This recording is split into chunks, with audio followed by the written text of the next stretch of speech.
हर खबर पर होगी आपकी पकड़। डाउनलोड कीजिए एबीपी लाइव ऐप। एलएसी विवाद को लेकर चीन के साथ आज फिर बैठक होने वाली है। सूत्रों के मुताबिक ब्रिगेड कमांडर स्तर की ये बैठक सुबह 10 बजे शुरू होने वाली है। इससे पहले 2 दौर की बातचीत का कोई नतीजा नहीं निकला था। हमारे साथ प्रणय उपाध्याय इस मसले पर सीधे जुड़े हुए हैं। प्रणय, क्या लग रहा है आपको, अब जो भारतीय फौज एडवांटेज स्टेज पर है, मतलब ऐसी जगह बैठ गई है जो ऊंचाई पर है और भारत को एडवांटेज है, तो इसका फायदा उस बैठक में भी, इस कमांडर स्तर की बैठक में मिलेगा? और जो पहले से बातचीत चल रही थी पैंगोंग लेक के दूसरे हिस्सों में लेकर, पीछे डी एस्केलेशन को लेकर, उस पर भी फायदा मिलेगा? देखिए, जब तक नतीजा जमीन पर नहीं उतरता विकास, तब तक फायदे को क्वांटिफाई करना मुश्किल है। लेकिन निश्चित रूप से इस बातचीत की मेज पर भारत जो पोजीशन ऑफ स्ट्रेंथ है, यानी ताकत के साथ अब बात करने की स्थिति के अंदर है, क्योंकि इसके पहले तक प्रेशर पॉइंट चीन बनाता रहा। लेकिन ये जो कार्रवाई 29, 30 अगस्त और 31 अगस्त को भारतीय सेना की तरफ से की गई, जहां पे चीन की तरफ से जब भी किसी नए प्रेशर पॉइंट को क्रिएट करने की कोई कोशिश हुई तो उसे ब्लॉक किया गया। और उसके साथ ही भारत ने ठाकुंग से लेके और रेचिनला पास तक जो हाइट्स हैं वो डोमिनेट कर लिए हैं। स्वाभाविक रूप से चीन इस बात को लेकर परेशान है, क्योंकि वो उसकी जो पोजीशंस हैं वो वहां से ओवरसी की जा सकती है। यानी हाइट पर अगर आप बैठे हैं तो दूर तक चीन का इलाका और उसकी जो सैनिक ठिकाने हैं वो भारत की जद में आते हैं, भारत की नजर में आते हैं। स्वाभाविक रूप से चीन इससे परेशान है। अब बातचीत की मेज पर क्या हो रहा है? बातचीत की मेज पर चीन की तरफ से कहा जा रहा है कि भारतीय सेना पीछे हटे, जबकि भारत का कहना है कि चीन ने जिस तरीके से अपने सैनिकों को आगे बढ़ाया है, अपनी मोर्चाबंदी मजबूत की है इस इलाके में, वो इसे खाली करे। यानी स्वाभाविक रूप से अब बात बराबरी की होगी। अगर चीन कहता है कि भारत अपने सैनिकों को पीछे हटाए, हाइट से जो उसने हाइट्स डोमिनेट करना शुरू किया है, उन हाइट से वो अगर अलग हटे, तो स्वाभाविक रूप से चीन को भी अपने सैनिकों को पीछे हटाना पड़ रहा है। क्योंकि अभी एक बड़ी खबर आ रही है। नमस्ते भारत ब्रेकिंग बड़ी खबर यह है कि रक्षा मंत्री राजनाथ सिंह ने अभी एक ट्वीट किया है। रक्षा मंत्री राजनाथ सिंह एससीओ की बैठक के लिए रूस रवाना हो रहे हैं और उन्होंने जिक्र किया अपने ट्वीट में रूस के रक्षा मंत्री से उनकी बातचीत होगी, लेकिन चीन का जिक्र नहीं है। आपको बता दें, शंघाई सहयोग संगठन की एक अहम बैठक में हिस्सा लेने के लिए रक्षा मंत्री राजनाथ सिंह अब से कुछ देर बाद रूस के लिए रवाना होंगे। प्रणय, बहुत अहम हो जाता है उनका ये ट्वीट। कहीं ना कहीं इशारा साफ है कि उन्होंने कह दिया, जबकि हम सब जानते हैं कि इसमें चीन भी एक सहयोगी देश है, लेकिन उन्होंने जिक्र सिर्फ रशिया का किया, चीन की बात नहीं की।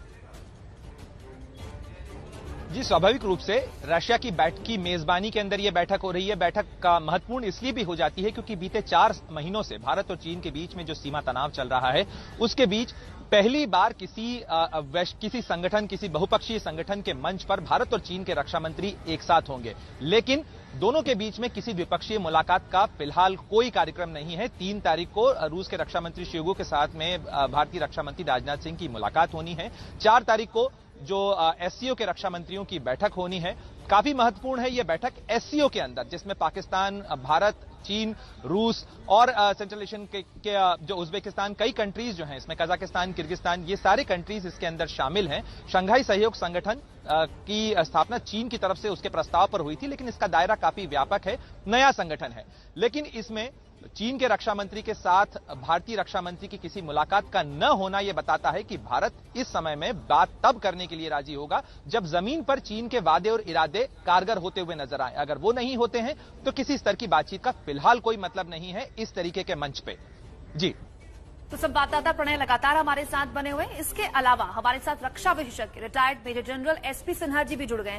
प्रणय के पास आऊं, लेकिन सिन्हा जी, 2 डेवलपमेंट्स अभी हुए हैं। एससीओ की बैठक में रक्षा मंत्री ने साफ संकेत दे दिए हैं कि चीन के रक्षा मंत्री से कोई बातचीत नहीं होगी।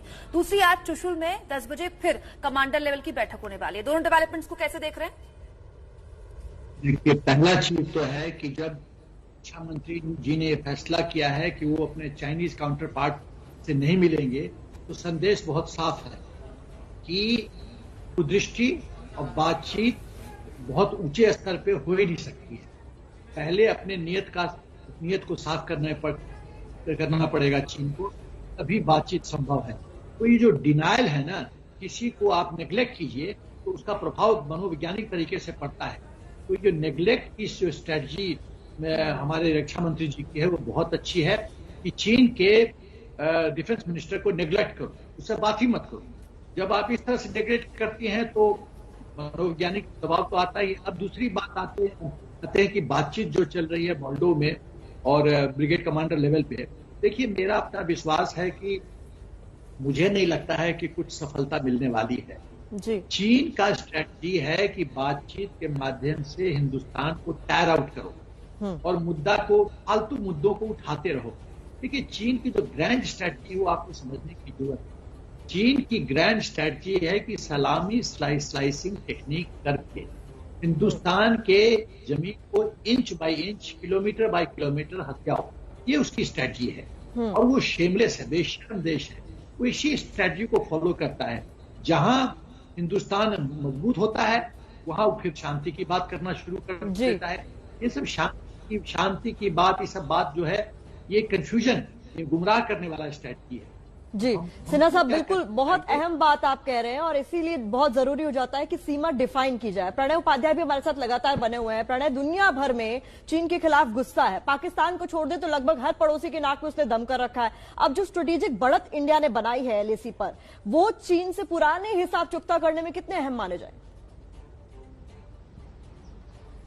देखिए, इसके दो पहलू हैं। पहला है टेक्टिकल पहलू, दूसरा है स्ट्रेटेजिक पहलू। अगर हम टेक्टिकल पहलू की बात करें तो चीन ने बीते 4 महीनों के दौरान लगातार भारत से बातचीत करने के बावजूद नए नए प्रेशर पॉइंट्स बनाए हैं। यानी गलवान घाटी के बाद जब दोनों देशों के विदेश मंत्रियों की बैठक हुई 17 जून को, और उसके बाद जो स्पेशल रिप्रेजेंटेटिव लेवल टॉक्स हुई, उसके बावजूद देप्सांग में उसने एक नया मोर्चा खोला। वहां पर सैनिकों को अभी तक उसने पीछे नहीं हटाया है। गलवान घाटी में कुछ रिपोजिशनिंग जरूर हुई, लेकिन हॉट स्प्रिंग का जो इलाका है वहां पर अभी भी फेस ऑफ की सिचुएशन जो है, आमने सामने की स्थिति बरकरार है। यानी टेक्टिकल लेवल पर चीन अगर स्थिति को सुलझाता नहीं है, बातचीत की कई दौर की मिलिट्री लेवल और डिप्लोमेटिक लेवल की बातचीत के बावजूद अगर जमीन पर स्थिति नहीं बदलती है, तो भारत के लिए यह जरूरी हो गया था कि अब वो किसी नए प्रेशर पॉइंट को बनाने की इजाजत चीन को न दे, ताकि दबाव चीन पर भी हो। क्योंकि चीन अपने बयानों में खुद यह बात स्वीकार कर चुका है कि भारत की कार्रवाई से उसके हित प्रभावित होते हैं। यानी अब एक्सप्लेनेशन का जो ओनस है वो उसकी तरफ है। अगर आप स्ट्रैटेजिकली देखें, यानी व्यापक रणनीति के हिसाब से देखें, तो चीन का जो एक्सपांशनिस्ट रवैया है उसे एक्सपोज करने की भारत की जो कोशिश है वो इसमें कारगर साबित होती है। चीन किस तरीके से अन्य पड़ोसियों के साथ भी सीमा तनाव को बढ़ा रहा है, चाहे साउथ चाइना सी का मामला हो जहां वियतनाम और फिलीपींस के साथ में उसका विवाद है, या भारत के साथ सीमा विवाद का मामला हो।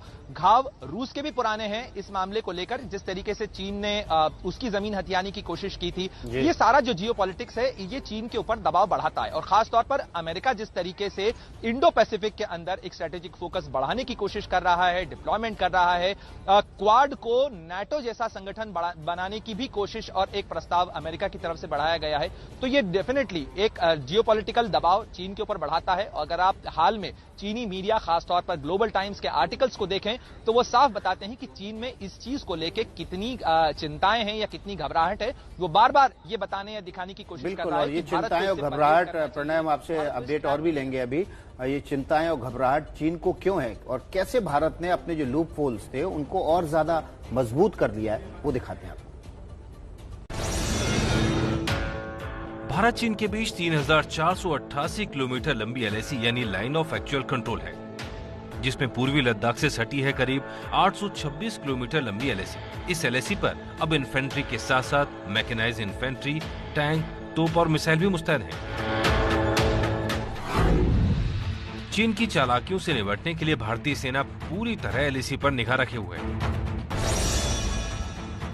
भारतीय सेना लगातार पेट्रोलिंग कर रही है। खाली जगहों पर सैनिकों की तैनाती की गई है। 29-30 अगस्त की रात चुशूर इलाके में चीनी सैनिकों की गतिविधियां देखी गई थी। 31 अगस्त और 1 सितंबर की दरमियानी रात चुमार सेक्टर में चीनी सैनिकों की गतिविधियां देखी गई। हालांकि सेना ने साफ कर दिया है कि 31 की रात चीनी सेना ने चुमार इलाके में घुसपैठ नहीं की थी। हालांकि जानकार घुसपैठ की आशंका को नकार भी नहीं रहे, इसलिए भारतीय सेना पूरी तरह चाक चौबंद है। चुमार इलाके में चीनी सैनिक पहले भी घुसपैठ करते रहे। 2014 में भी चीन ने एलएसी लांघकर मोर्चेबंदी की थी। उस वक्त ये गतिरोध 21 दिन चला था। जानकारों के मुताबिक भारत और चीन सीमा पर ऐसे करीब 2 दर्जन पॉइंट हैं जहां सीमा विवाद के नाम पर चीन गतिरोध के मोर्चे खोलता रहा है। इसमें दौलत बेग गोल्डी, देप्सांग, गलवान घाटी, पेंगोंग झील और चुमार इलाके शामिल हैं। मौजूदा सीमा विवाद की शुरुआत भी सिक्किम के अपेक्षाकृत शांत सीमा क्षेत्र कहलाने वाले नाकुला से हुई थी। बाद में तनाव लद्दाख में गहराया, जब मई के शुरुआती सप्ताह में दोनों देशों के सैनिकों के बीच जमकर पत्थरबाजी हुई। इतना ही नहीं, गलवान घाटी में भारत और चीन के सैनिकों के बीच 15 जून 2020 को हुए टकराव में 20 भारतीय सैनिक शहीद हुए थे। वहीं चीन के 35 सैनिकों के मारे जाने की खबर है। हालांकि चीन ने इसकी कभी पुष्टि नहीं की। सिर्फ सामरिक स्तर पर ही नहीं, बल्कि कूटनीतिक स्तर पर गैप खत्म करने की कोशिश है। एलएसी पर चल रही तनातनी को लेकर मंगलवार को भी साउथ ब्लॉक में रक्षा मंत्रालय की बैठकों का दौर जारी रहा। रक्षा मंत्री राजनाथ सिंह ने विदेश मंत्री S Jaishankar, NSA Ajit Doval, chief of defence staff CDS general Vipin Rawat सहित सेना के तीनों अंगों के प्रमुखों से करीब 2 घंटे लंबी मुलाकात की। रक्षा मंत्री राजनाथ सिंह एससीओ देशों के रक्षा मंत्रियों की बैठक में हिस्सा लेने मॉस्को जा रहे हैं। एससीओ में भारत सहित रूस, चीन और पाकिस्तान समेत 8 देश शामिल हैं। राजनाथ सिंह इस दौरे के दौरान रूस के रक्षा मंत्री से द्विपक्षीय मुलाकात करेंगे, लेकिन माना जा रहा है कि राजनाथ सिंह चीन और पाकिस्तान के रक्षा मंत्रियों से सीधे बातचीत नहीं करेंगे।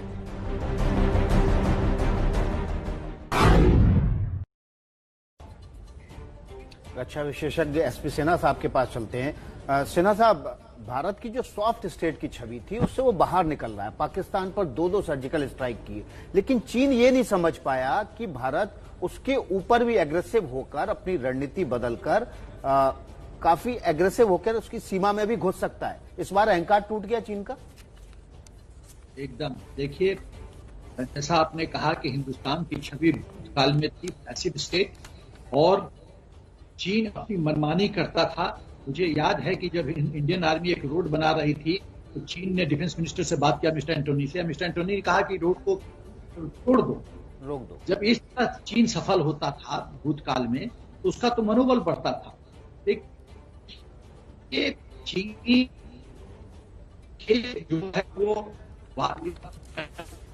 के अनुकूल उसकी गलती रहती है। जब वो देखता है कि जब स्ट्रांग है, आगे बढ़ने की कोशिश करता है और जान के वो एलएसी को परिभाषित नहीं करता है, क्योंकि एलएसी परिभाषित हो जाएगा तो सफल नहीं हो सकती विस्तारवाद।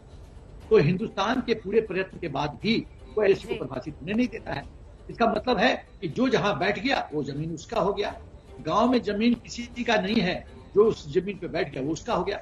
यही रणनीति चीन का। तो हमको अब एग्रेसिव मोड में आना है और ऑफेंसिव डिफेंस का जो हमने उदाहरण इस बार जो प्रत्यक्ष रूप से दिया ब्लैक टॉप पे जाके बैठ के, ये बहुत बड़ा संदेश है चीन को कि अब हिंदुस्तान एग्रेसिव मोड में आ रहा है और हिंदुस्तान ऑफेंसिव डिफेंसिव के तहत उसकी पूरी स्ट्रेटजी बदल गई है। वो अब रिएक्टिव मोड में नहीं रहेगा, वो बैकफुट में नहीं रहेगा। अब जो टेंशन है वो चीन के द्वार पे ले जाएगा और ऐसे जितने जियो स्ट्रेटेजिक महत्वपूर्ण फीचर्स हैं जो हमको स्ट्रेटेजिक और टैक्टिकल एडवांटेज देते हैं उसमें हम कॉम्प्रोमाइज नहीं करेंगे और इसके लिए जंग होता है। तो ये सब संदेश जो है सिन्हा जी, बहुत शुक्रिया आप जुड़े हमारे साथ। सिन्हा जी, प्रणय उपाध्याय आपका ही बहुत बहुत शुक्रिया। दुनिया बदल रही है, ये बात दुनिया को समझ में आ रही है, लेकिन इसका इल्म चीन को नहीं हो रहा है। ये इल्म करा दिया भारत ने। छोटा सा ब्रेक ले रहे हैं, खबरें अभी और भी हैं, देखते रहिए नमस्ते भारत।